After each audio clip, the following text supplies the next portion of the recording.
Yes, hello dear all, welcome again. Today we will discuss of sample paper one. Exactly मैं आपको बता दूं कि ये जो सैंपल पेपर वन है इसके एक लेक्चर्स ऑलरेडी अपलोडेड हो चुके हैं। ये आपकी सेकंड लेक्चर है जिसमें हम लोग जितने लेक्चर्स वन में कंप्लीट किए थे क्वेश्चंस, उसके आगे जो बचे हुए क्वेश्चंस हैं वो हम लोग करेंगे। मैं आपको ये बता दूं कि टोटल नंबर ऑफ क्वेश्चंस 38 है। अगर पैटर्न वाइज देखा जाए स्टैंडर्ड मैथ्स का तो 80 मार्क्स के क्वेश्चंस हैं। Total number of questions section A B C D करके 38 है। बट इसके मैं एक लेक्चर्स कराया और अभी दो लेक्चर्स और होंगे। चाहूँ तो मैं एक ही लेक्चर्स में सारे करा सकता था, बट नहीं, थोड़े से रिलैक्स वे में आप आराम आराम से क्वेश्चंस करो। ऐसा कोई जल्दबाजी नहीं है कि आपकी एग्जाम 2 और 3 मंथ्स में ही होने वाली है, आफ्टर 2 और 3 मंथ्स। तो एक अच्छे तरीके से हम लोग सॉर्ट आउट करेंगे। डेली 20 क्वेश्चंस नहीं, 15 ही क्वेश्चंस करेंगे, बट अच्छे तरीके से करेंगे। रूल मैं आपको ऑलरेडी पहले बता चुका हूं कि जब भी आपके स्क्रीन पे क्वेश्चंस आए उससे पॉज करके अच्छे तरीके से आपको पहले सॉर्ट आउट करने हैं। जब आपके आंसर्स आ जाए तो बहुत अच्छी बात है, और अगर आपके आंसर्स नहीं आए तो जिस तरीके से मैं सॉल्व कर रहा हूँ क्वेश्चंस को, मेरी जो अप्रोच है उससे ज़रूर फॉलो करें। क्योंकि डियर देखो, आप जैसे ही आपके सामने multiple choice questions, objective questions आते हैं तो आपकी प्रोसेस कोई नहीं देखता। आप कैसे ट्रिकली उस क्वेश्चंस को हैंडल करते हो वो भी बहुत बड़ा फैक्टर होता है। तो बाय थियोरेटिकली प्रोसेस, ठीक है, एंड बाय ट्रिकली प्रोसेस आप कैसे with in a second questions को डील कर पाते हो, ये बहुत ज़्यादा इंपॉर्टेंट है। तो चलिए, जो हम लोग किए थे, आई थिंक क्वेश्चन नंबर 15 तक किए थे। आज हम लोग क्वेश्चन नंबर 16 से करेंगे। ज़्यादा नहीं, 10 ही क्वेश्चन करेंगे, बट हाँ बहुत अच्छे तरीके से करेंगे। ये मैंने आपको कल होमवर्क भी दिया था इस क्वेश्चंस में, आपने पता नहीं किया, कितने लोगों ने किया आई डोंट नो, लेकिन करना चाहिए था। Consider the following distribution, mark obtained ये सारे हैं, और यहाँ पे नंबर ऑफ स्टूडेंट्स हैं।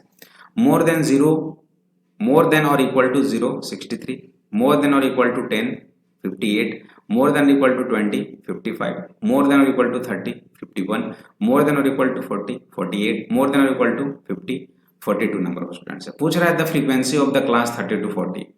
भाई 30 to 40 के बीच की फ्रीक्वेंसी क्या है? जब भी ऐसे क्वेश्चन आए, शॉर्ट ट्रिक्स देखो क्या है। जब पूछा जाए 30 to 40 की फ्रीक्वेंसी, तो 30 से 40 इन दोनों की बीच की फ्रीक्वेंसी क्या है? तो दोनों में जो स्टूडेंट्स, नंबर ऑफ स्टूडेंट्स बढ़े, जो नंबर ऑफ डिफरेंस हो रहा है स्टूडेंट्स का, वही आपकी आंसर हो जाएगी।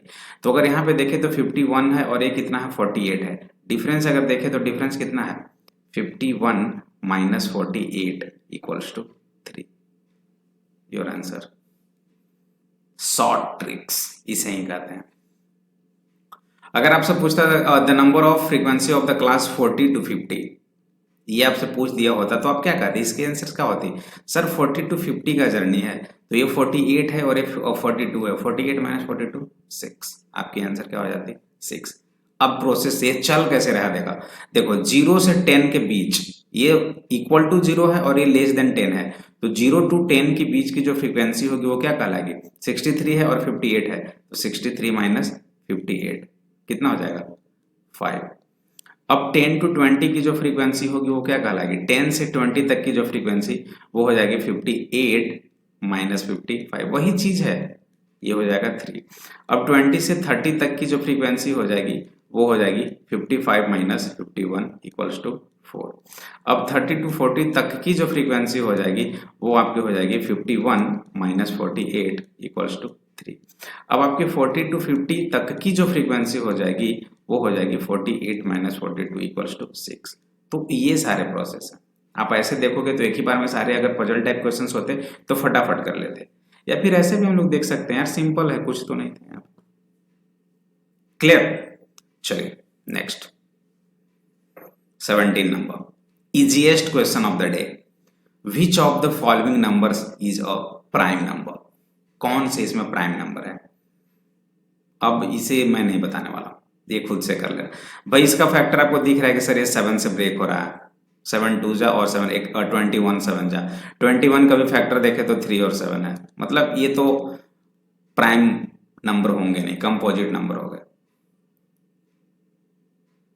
अब वैसे ही आपको ये सारे देखने हैं। चेकआउट करने हैं।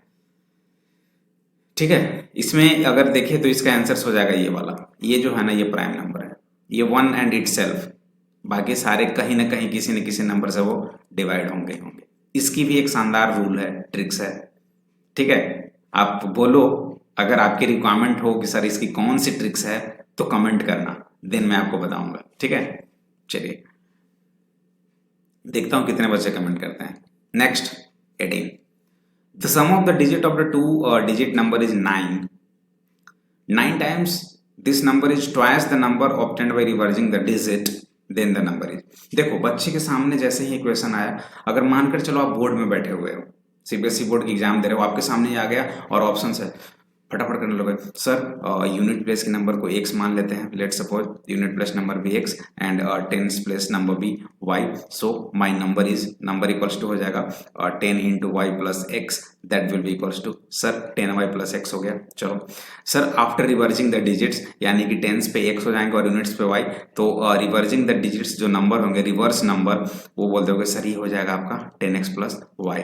अब अकॉर्डिंग टू क्वेश्चन क्या बोल रहा है, 9 times this number, 9 times this number, 9 times this number, ठीक है, is twice the number obtained by reversing the digit.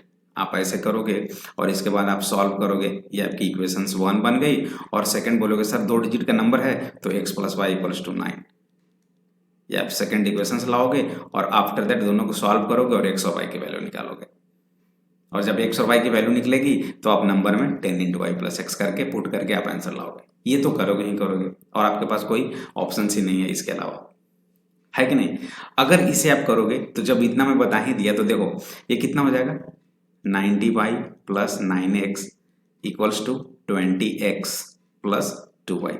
अगर मैं इसको इधर लाऊं, इसको इधर ले जाऊं तो कितना हो जाएगा 11x, और इसको इधर ले आऊं तो कितना हो जाएगा माइनस 88y इक्वल्स टू 0।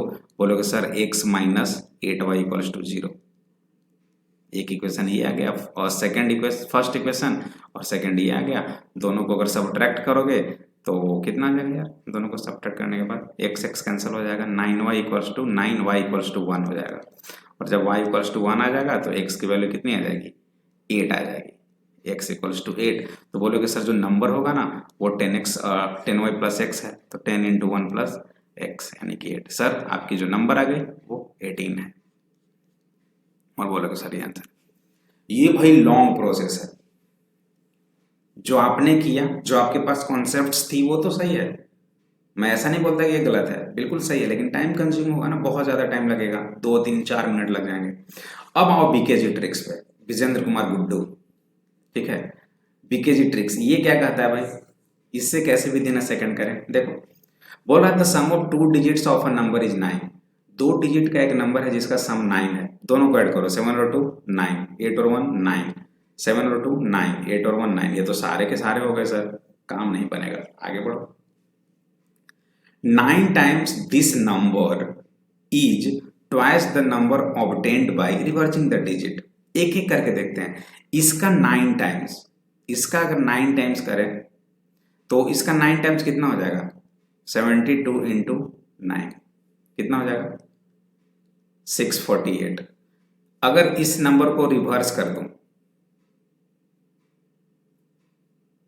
एक मिनट रुक जाओ, हाँ इसका अगर, हाँ ये 648 आ गया, 9 times reversing twice the number obtained by reversing, तो 27 हो जाएगा ना रिवर्स करने के बाद, तो 27 इंटू 2 54। क्या ये दोनों इक्वल है, सर ये तो है ही नहीं, तो ये नहीं होगा। अब इसी को चेक करते हैं जरा, इसका 9 टाइम्स, तो 18 इंटू 9 कितना हो जाएगा 162,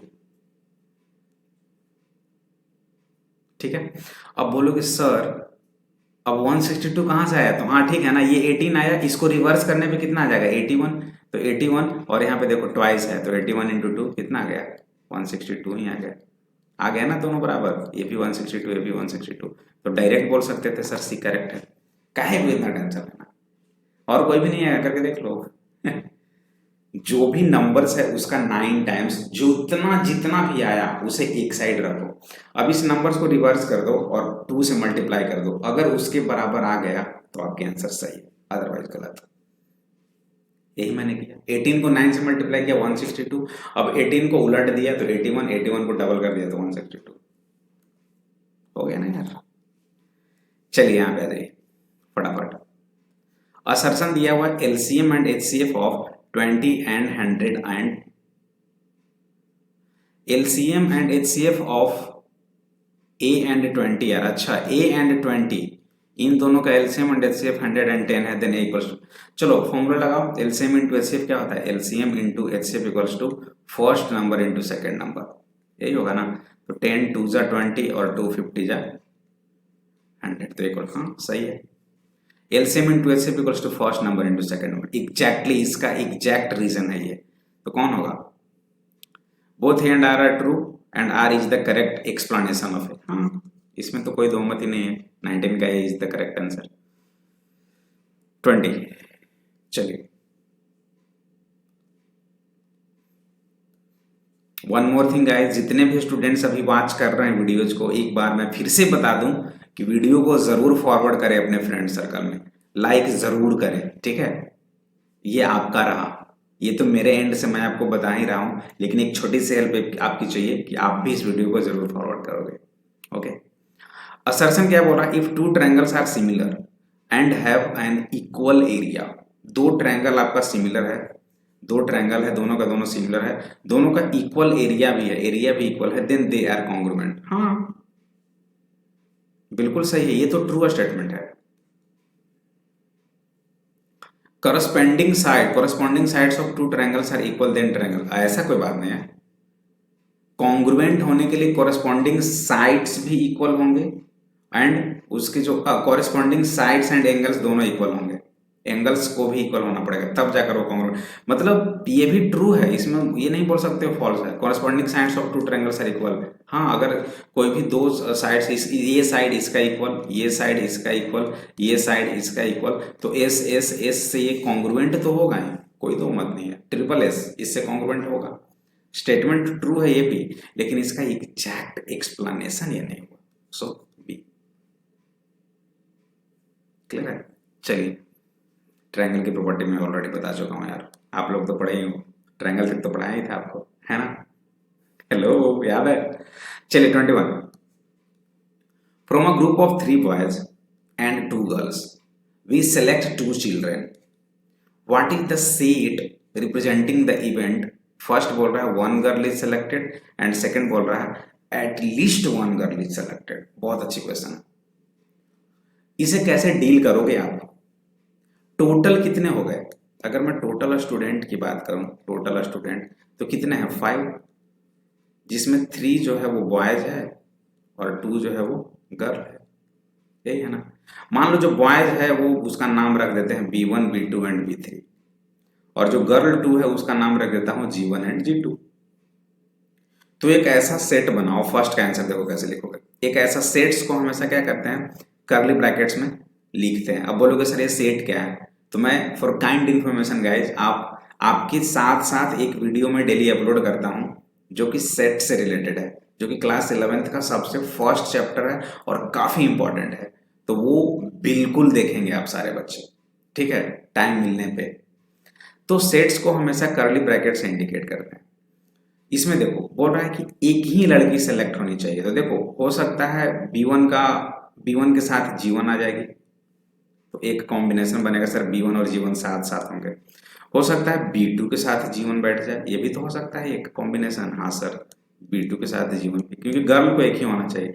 कोई नहीं सर B3 के साथ भी तो जा सकती है G1, तो हाँ जी B3 के साथ भी जा सकती है। अब G1 की मर्जी, किसके साथ जाना पसंद करेगी वो है ना। चलो बोलेगा नहीं यार G1 नहीं, B1 के साथ हो सकता है G2 जाए, ये भी तो हो सकता है। तो सर B1 के साथ G2 भी जाएगा ना, हो सकता है B2 के साथ G2 चला जाए, तो ये भी हो जाएगा, B2 के साथ G2 जाएगा।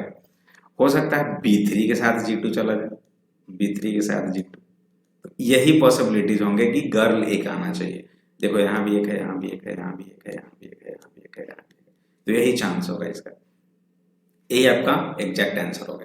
लेकिन इसमें बोल रहा है एटलीस्ट 1, कम से कम एक गर्ल तो होना चाहिए, या तो फिर दोनों के दोनों चली जाएगी, तो ये तो होगा ही, इसमें कोई दो मत नहीं है। कम से कम एक में अगर देखे तो ये भी होगा, ये जो आप लिखे हो ना ऊपर में, ये तो सारे के सारे होंगे, क्योंकि कम से कम एक गर्ल हमको चाहिए ही चाहिए जो कि बॉय के साथ वो बिल्कुल जाए। तो ये तो होगा ही होगा, लेकिन एक कॉम्बिनेशन ये भी बनेगा कि हो सकता है G1 और G2 चला जाए, दोनों साथ साथ भी जा सकती है। ये एक एक्स्ट्रा होगा। एटलीस्ट वन मतलब कम से कम, और ज्यादा से ज्यादा तो कुछ भी हो सकता है। कम से कम एक, या तो ज्यादा से ज्यादा दो, क्योंकि गर्ल दो ही है। तो ये हो गया, ये तो रहेगा ही, और उसके साथ ये G1 G2 एक्स्ट्रा। ये आपके आंसर है। नेक्स्ट चलिए,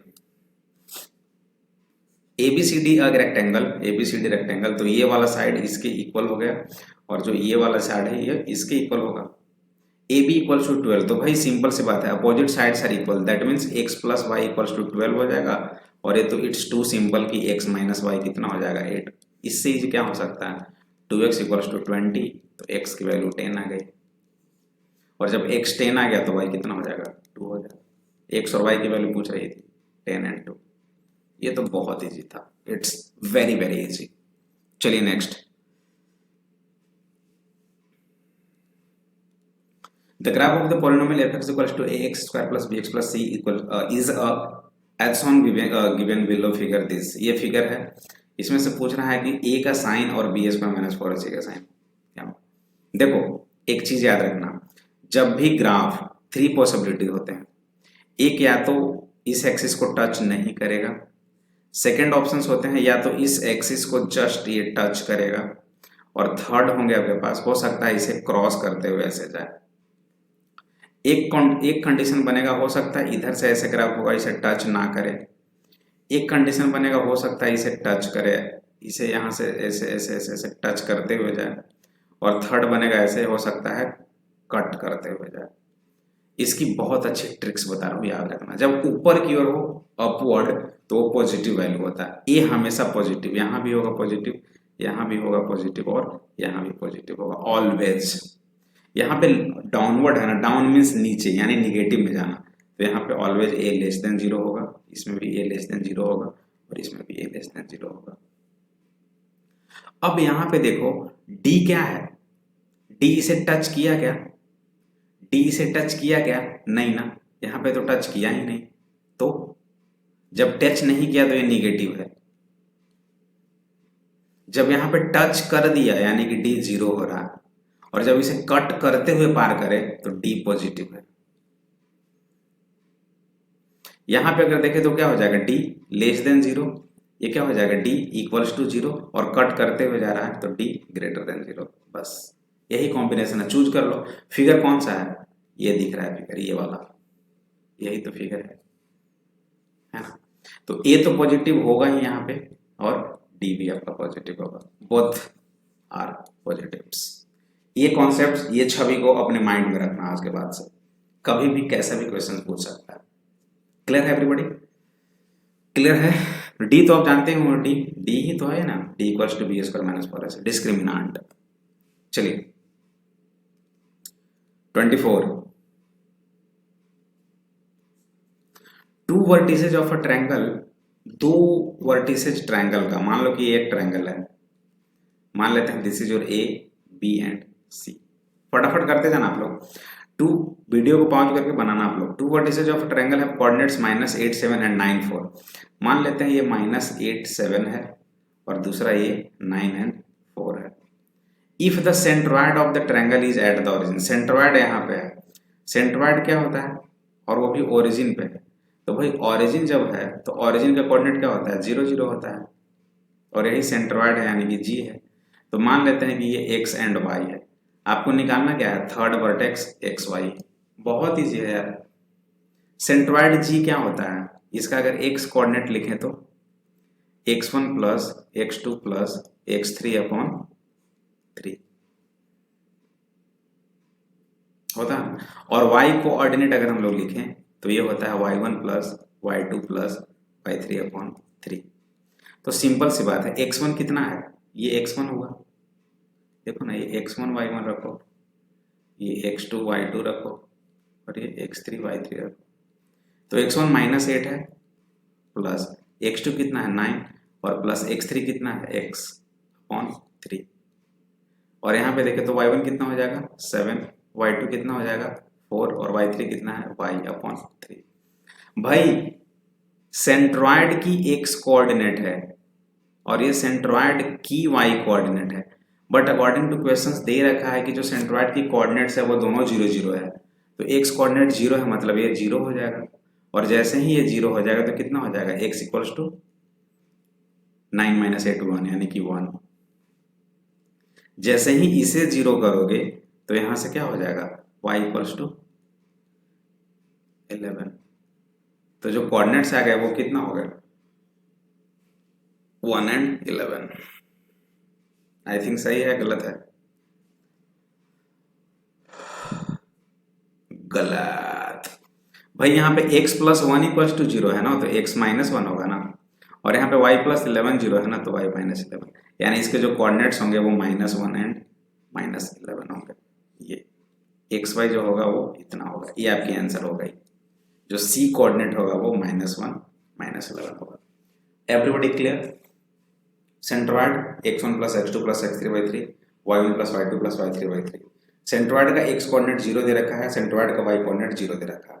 x1 + x2 + x3/3 को 0 किए तो x का वैल्यू -1 आ गया। y1 + y2 + y3 को 0 किए अपॉन 3 को, तो y का वैल्यू आ गया। ये क्या होगा इसको बताओ।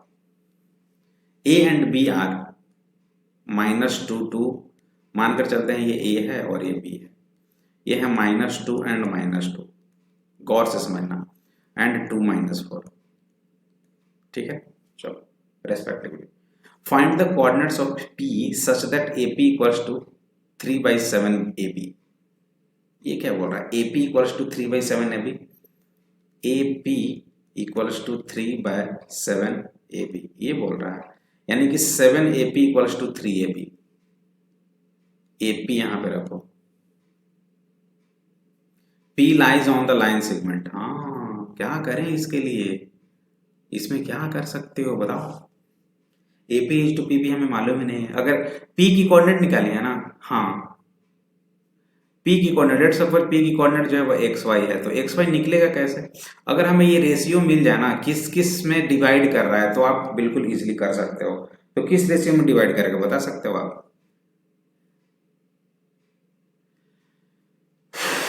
बताओ। कुछ ना कुछ इसी में क्लू छुपा है। AP = 3/7 AB है, फिर क्या करोगे आप। अच्छा, एक कॉन्सेप्ट लगाऊं क्या, अगर मैं PB लिखना चाहूं तो PB को क्या लिखोगे बताओ तो। AB - AP, AB - AP लिखोगे क्या। हाँ सर, मैं PB को लिखूंगा AB - AP। AB को AB ही रहने दो, कोई दिक्कत नहीं है। माइनस AP को क्या लिखोगे 3/7 AB, यानी कि 3AB/7। इसे सॉल्व करो तो कितना आता है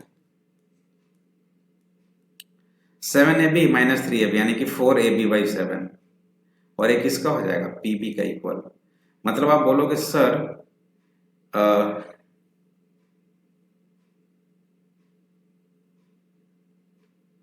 AP/AP, हाँ AP है, AB कहाँ से आ गया, चलो रहने दो कोई दिक्कत नहीं। 4AB = 7PB आ गया, बहुत अच्छे से समझना।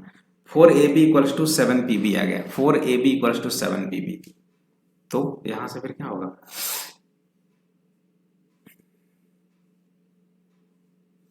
4AB = 7PB।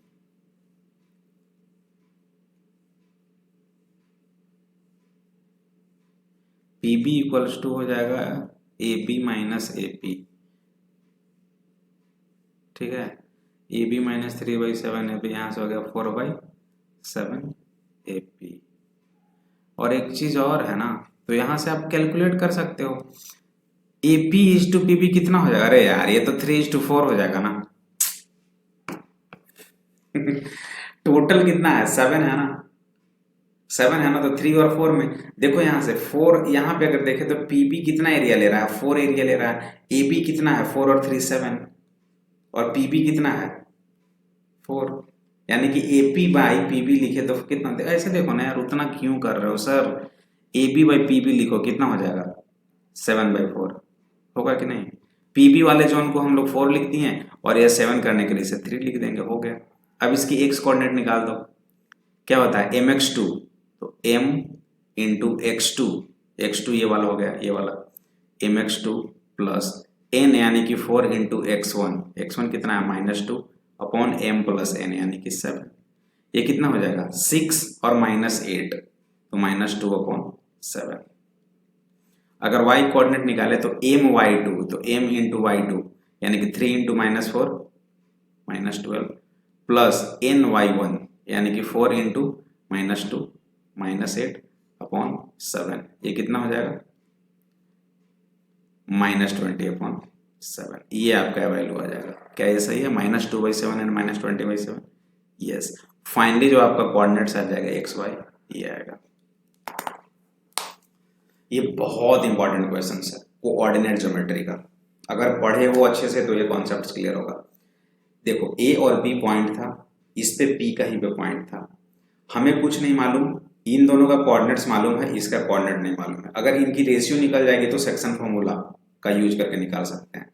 तो हमें ये तो मालूम था कि सर एपी इक्वल्स टू 3/7 अभी गिवन था, तो हमने क्या किया कि पीबी को लिख दिया AB माइनस एपी और यहाँ से सब कुछ प्रूफ किया, तो ये आ गया 4AB इक्वल्स टू 7PB, यानी कि AB बाई पीबी आ गया 7/4, तो 7/4 का मतलब ये 3 हो गया और ये 4 हो गया। अब सेक्शन फॉर्मूला बस। चलिए 25, A quadrilateral ABCD is drawn to circumscribe a circle, बिल्कुल, in the figure prove that AB plus CD equals to AD plus BC। बहुत ईजी है यार ये, आप पढ़े हो ना सर्कल में टेंजेंट रूल। ये टेंजेंट क्या होता है? अगर इस तरह से है तो ये अगर P है, ये A है, ये B है, तो आप लिखते हो ना कि sir PA equals to PP, हाँ ये तो जानते हो टेंजेंट रूल से। तो अगर यहाँ पे इसे टेंजेंट माने तो AS इक्वल्स टू क्या हो जाएगा AS इक्वल्स टू AP। फिर बोलोगे sir BP equals to BQ भी लिख सकते हैं।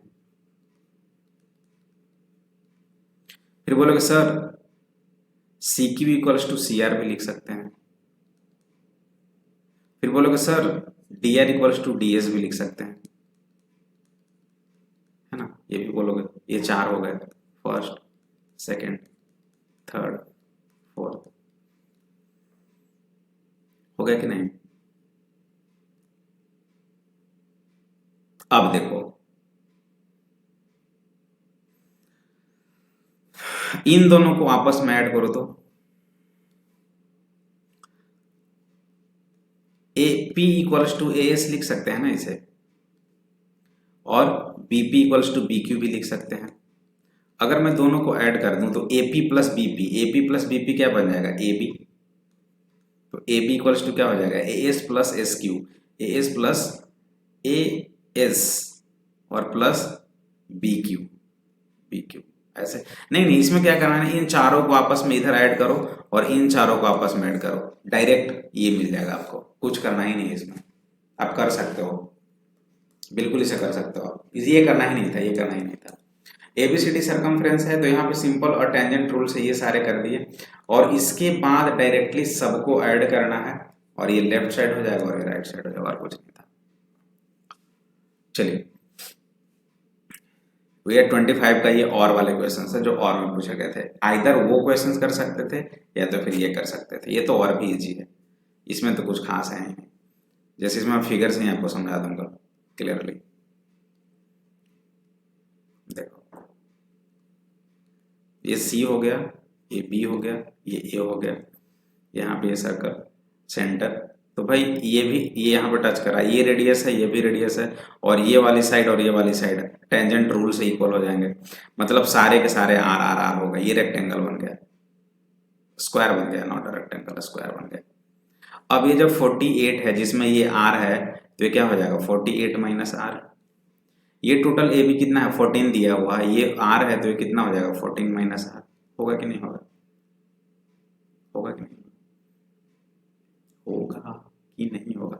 अब ये जो वैल्यू यहाँ से यहाँ तक 14 माइनस आर है तो ये वैल्यू यहाँ से यहाँ तक क्या हो जाएगा, ये भी सर 14 माइनस आर हो जाएगा टेंजेंट रूल से।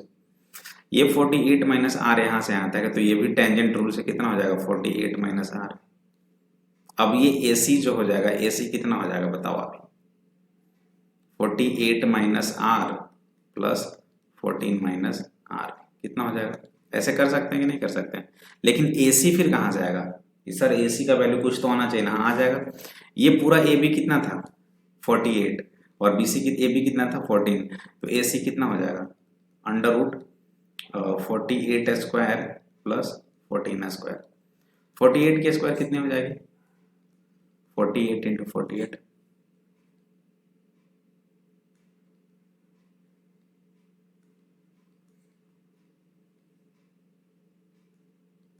2304 और 14 का 196 कितना हो जाएगा ये? 96 और 4 200, 196 और 4 ऐसे देखो ना 0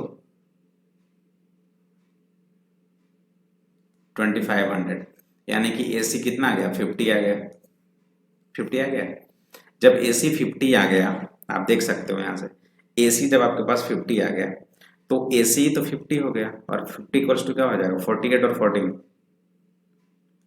62 माइनस 2R, इसको इधर ले आओ तो -12 equals to -2R, that's why R equals to 6। Radius कितना आ गया? 6 सेंटीमीटर आंसर। ठीक है, मजा आया? बस यहाँ पे एक चीज देखें, सारे रेडियस हैं, ये भी रेडियस, ये भी रेडियस, ये पार्ट्स इक्वल हो गए, स्क्वायर बन गया।